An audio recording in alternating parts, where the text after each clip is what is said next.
Je déteste cette phrase.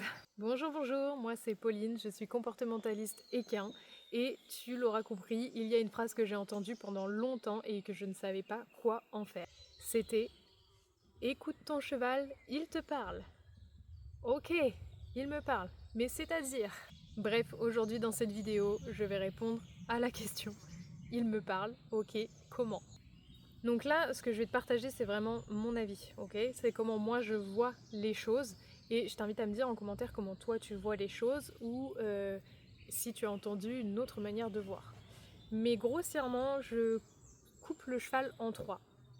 C'est-à-dire que je considère la tête et l'encolure ensemble pour décrypter le corps et enfin la queue à prendre en compte. Et pour moi, il est important de combiner du coup ces trois parties pour avoir une vraie lecture du cheval. Donc je m'explique. Énumérer un petit peu des signaux que tu peux observer que ton cheval t'envoie en fait pour communiquer avec toi et qu'il est bon de savoir si tu souhaites comprendre certains de ses comportements, de ses réactions. Donc premièrement, on peut observer du coup les oreilles, voir si elles sont plutôt en avant, en arrière, sur le côté. On va venir ensuite observer les yeux. Est-ce que j'ai un accent circonflexe de présent en haut, en bas, les deux? Est-ce qu'on voit le blanc de l'œil? Est-ce qu'il est plutôt détendu? Il y a également les naseaux à prendre en compte. Est-ce qu'ils sont plutôt pincés? Est-ce qu'ils sont plutôt dilatés? Et la bouche aussi. Est-ce que la bouche est plutôt relaxe avec une babine qui pend? Est-ce qu'elle est complètement au contraire serrée? Enfin voilà, il y a plein déjà, tu vois, de signaux à observer. On a ensuite les signaux que l'encolure nous envoie. Est-ce qu'il a l'encolure plutôt haute et du coup la tête haute avec les oreilles en avant? Est-ce qu'elle est plutôt basse? Est-ce qu'elle est extrêmement basse et la tête très en avant? Et dans ce cas-là, on a un comportement plutôt agressif. Donc il y a déjà pas mal de signaux à prendre en compte au niveau de la tête et de l'encolure, mais pour moi il y a aussi le corps qu'il faut observer. C'est-à-dire que par exemple, est-ce que mon cheval frissonne? Est-ce qu'il est immobile? Est-ce qu'il passe son temps à bouger? Est-ce qu'il gratte le sol? Voilà, il y a plusieurs choses. Est-ce qu'il se tape le ventre, machin, enfin. Il y a plusieurs signes à observer. La dernière partie du corps qui est à observer, c'est forcément sa queue. Est-ce qu'elle est plutôt détendue? Est-ce qu'il fouaille de la queue? Est-ce qu'elle est en panache? Et du coup, tous ces signes rassemblés te donnent des indications sur l'état actuel de ton cheval face à toi. Donc oui, il te parle, mais les signaux sont assez subtils. Il faut du coup bien apprendre à les observer. Et du coup, avec les signaux physiques, nous avons aussi les signaux vocaux. Et si tu observes un cheval au troupeau, par exemple, ça peut être intéressant de connaître les différents signaux vocaux. Tu as par exemple le hennissement long, le cheval s'en sert pour appeler un congénère. Le petit hennissement doux et bref, quand par exemple tu vas voir ton cheval et qu'il t'accueille, tu sais, le petit hu hu hu. Voilà. Soufflement nasal, ou plus communément appelé le dragon, qui lui est plus un signal de vigilance, d'alerte, d'inquiétude. Ça peut être aussi une décharge forte suite à une émotion forte. Ronflement. Quand par exemple ton cheval découvre un nouvel objet et qu'il est plutôt surpris, qu'il est un petit peu inquiet, qu'il ne sait pas trop quoi en faire ou qu'il est curieux, il peut ronfler.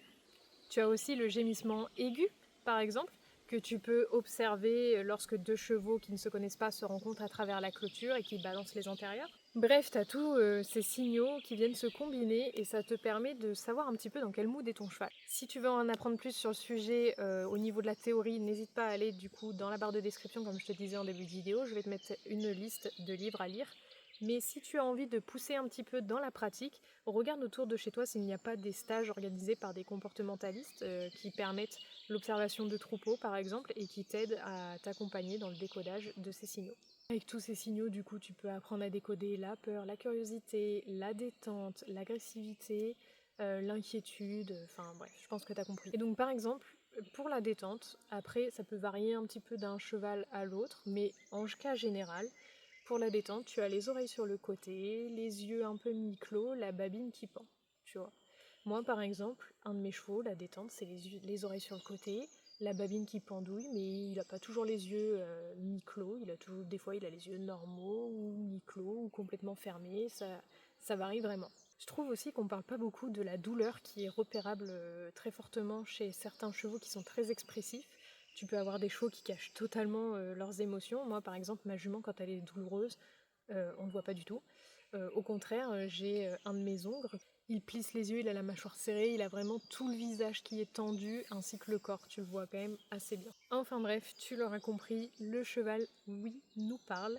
Et il faut apprendre à l'écouter, mais du coup c'est plus une écoute visuelle. Il faut apprendre vraiment à observer ces signaux, à comprendre ce qu'ils forment comme émotions les uns avec les autres.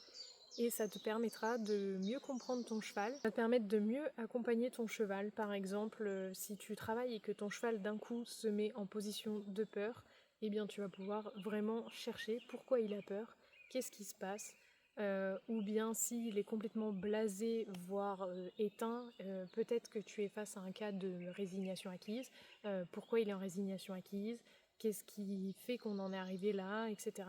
Ça va te permettre de pouvoir introspecter et du coup renforcer ta relation avec ton cheval, puisque si tu arrives à le lire, tu arrives à comprendre ses besoins, ses émotions et à corriger si nécessaire tes demandes, ta pratique et ainsi de suite. J'espère que cette petite vidéo t'a plu. Alors je ne suis pas rentrée dans les grandes lignes puisque c'est un sujet très vaste et que maintenant on peut trouver vraiment facilement toutes les infos dont on a besoin.